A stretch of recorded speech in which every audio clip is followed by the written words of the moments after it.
Salut! Aujourd'hui, je vais vous montrer 3 exemples de créations que j'ai faites hier, donc pendant le confinement. Et je vais vous donner 2-3 petits conseils ou trucs pour essayer de rester inspiré et pouvoir dessiner tranquillement et peindre et faire des choses qui vous font du bien pendant le confinement, sans se mettre évidemment la pression.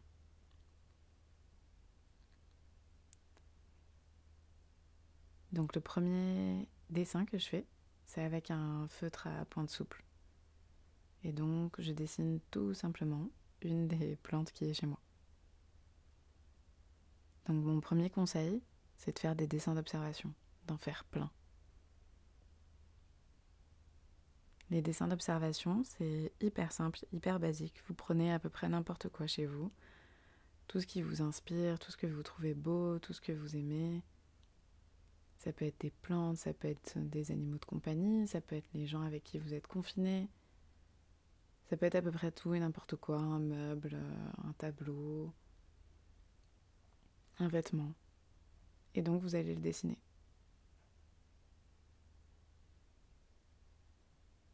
Et puis vous pouvez varier aussi l'outil que vous allez utiliser.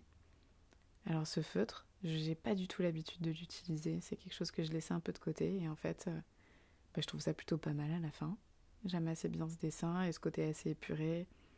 Le fait que ce feutre il me permette de faire des traits très fins et puis des traits beaucoup plus épais. Donc essayez de vous surprendre avec des outils très différents. Donc vous pouvez utiliser des choses que vous n'avez vraiment pas l'habitude d'utiliser. Donc ça peut être des feutres, des crayons de couleur, ça peut être de l'aquarelle, de la gouache. Bon, je vous recommande pas l'huile parce que ça va être très loin à sécher. C'est pas trop le moment, on va dire, quand on est à l'intérieur d'essayer ce genre de choses. Mais donc toutes ces techniques que vous avez laissées de côté, que vous n'avez pas vraiment pris le temps de découvrir à fond, et ben vous pouvez essayer un peu plus de vous les approprier, de voir si tel outil vous aimez l'utiliser ou pas, et si vous n'aimez pas l'utiliser, pourquoi. Mais en tout cas, vous pouvez prendre le temps de vraiment le découvrir de A à Z et d'essayer de faire des choses avec. Le deuxième conseil que je vais vous donner, c'est de faire à la fois du figuratif, donc comme ce que je fais là avec mes plantes. Donc ce deuxième dessin, c'est aussi à partir d'une autre plante que j'ai chez moi. Mais aussi, pourquoi pas, de faire de l'abstrait. Donc l'abstrait, c'est vraiment, vous pouvez faire des choses très intuitivement, vous faire plaisir, je sais pas, essayer de représenter une émotion que vous avez en ce moment, ça peut vous faire du bien, ça peut être un peu salvateur, des fois quand on est très angoissé ou quand on est triste ou quand on est en colère, ça peut faire du bien de relâcher ça sur le papier, sur la toile, sur ce que vous avez chez vous. Ne vous prenez pas trop la tête. Utilisez ce que vous avez. Et puis sortez l'émotion que vous avez à l'intérieur de vous en créant.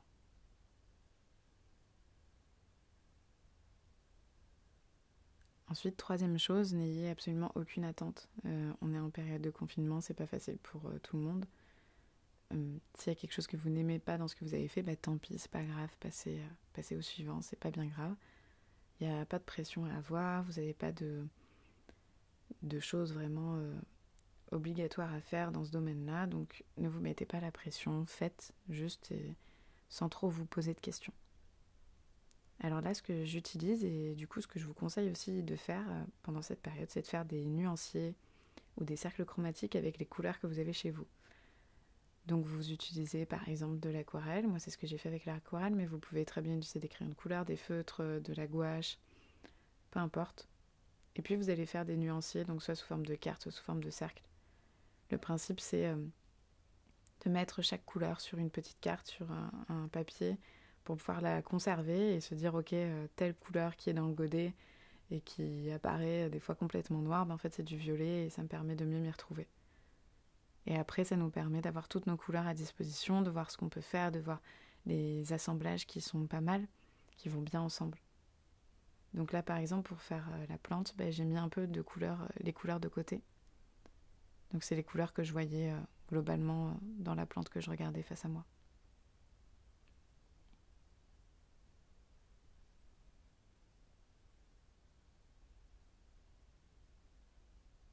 Ensuite, ce que je vous conseillerais, c'est de vous donner des temps différents. Donc de faire potentiellement des petites choses très rapides comme j'ai fait avec le premier dessin au feutre. Donc des choses qui vont vous prendre 5, 10, 15 minutes, que vous allez vraiment faire sans trop travailler.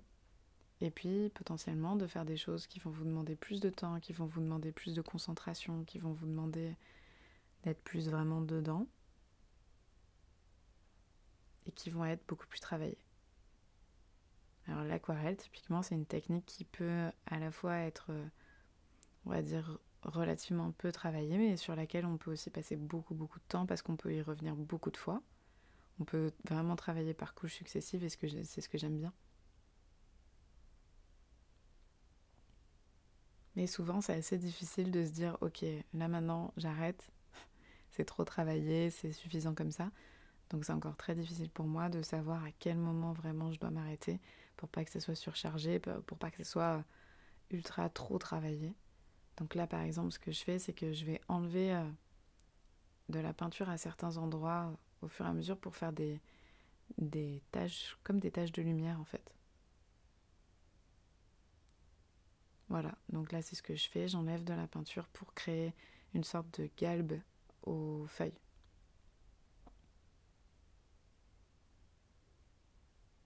Pour qu'on ait vraiment cette sensation qu'elles sont arrondies. Et je reviens régulièrement, par exemple sur la terre, je suis revenue dessus. Ensuite j'utilise un bleu qui est un vert en fait très bleu. Mais il va pas forcément me plaire à... Donc je vais revenir dessus plus tard.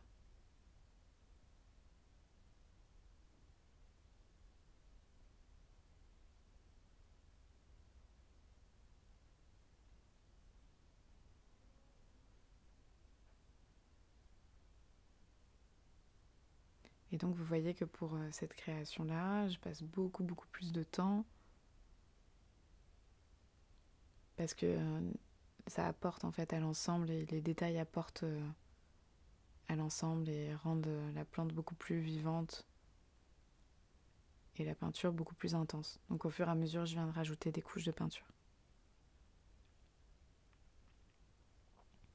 Ensuite, ce que vous pouvez également faire, c'est vous donner des petits défis. Donc pour vous motiver, c'est par exemple mettre une musique et essayer de peindre ou de dessiner complètement intuitivement à partir de cette musique ou de cette chanson qui vous plaît, qui va vous transmettre en fait une émotion et que vous allez pouvoir la retranscrire en peinture ou en dessin.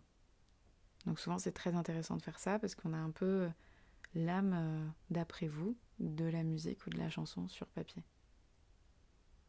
Donc là ce que je suis en train de faire c'est que je viens rajouter avec un pinceau beaucoup plus fin plus de détails, des ombres, davantage de couleurs pour encore faire plus de profondeur.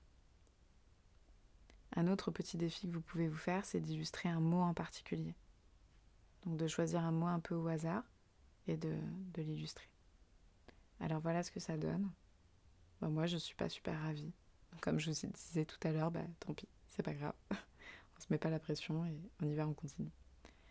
Ensuite, au lieu de faire des dessins d'observation, vous pouvez faire des peintures d'après photo. Donc là, la photo que j'utilise, c'est une photo que vous avez vue, qui est une photo de Lionel Prado.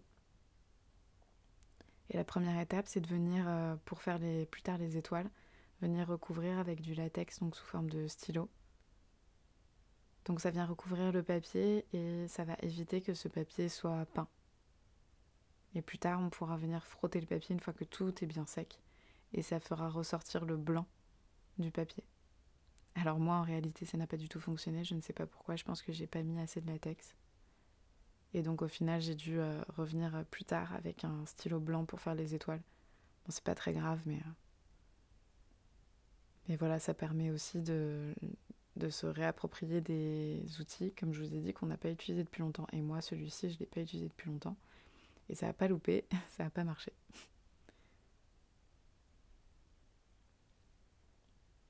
Ensuite, avec un grand pinceau, je viens passer beaucoup d'eau colorée avec du gris de pen, majoritairement, mais aussi un peu d'outre-mer, et je viens faire le ciel. Donc, des fois, ce que j'aime bien faire, c'est de bouger comme ça mon carnet pour que l'eau, elle circule bien et qu'elle vienne bien partout.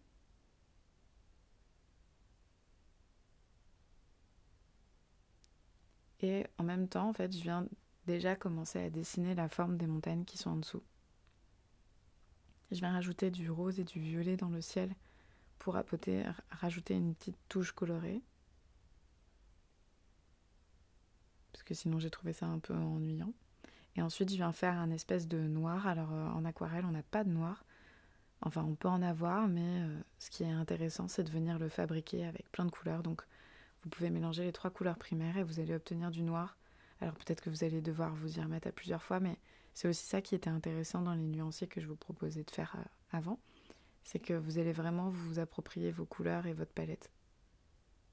Là je viens rajouter encore une couche au ciel pour le rendre un peu plus intense. Moi, je fais ça à la va-vite. Hein. Et ensuite je viens enlever avec le pinceau qui est presque sec des zones où il y a de la peinture. Comme ça va donner le petit côté nuageux qu'il y avait sur la photographie. Donc au lieu de partir de dessins d'observation, vous pouvez vraiment utiliser des photographies si vous n'êtes plus du tout inspiré. Et ben vous pouvez prendre la photographie que vous aimez le plus ces derniers temps de votre artiste préféré, admettons. Mais pensez à le créditer ou à la créditer. Ensuite, pour faire les effets un peu de neige sur la montagne, il y a 2 techniques.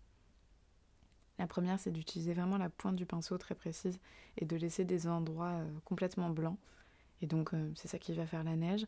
Et l'autre technique, c'est de venir frotter sur le papier le pinceau qui a encore un peu de peinture que vous venez d'utiliser, mais qui est quasiment sec. Et donc, ça va faire des sortes de traînées comme ça, qui ont un aspect un peu minéral. Donc voilà, c'est ce que j'ai fait un peu là avec ce gris très clair. Et au fur et à mesure, je viens avec la pointe fine rajouter des détails pour faire la roche de la montagne.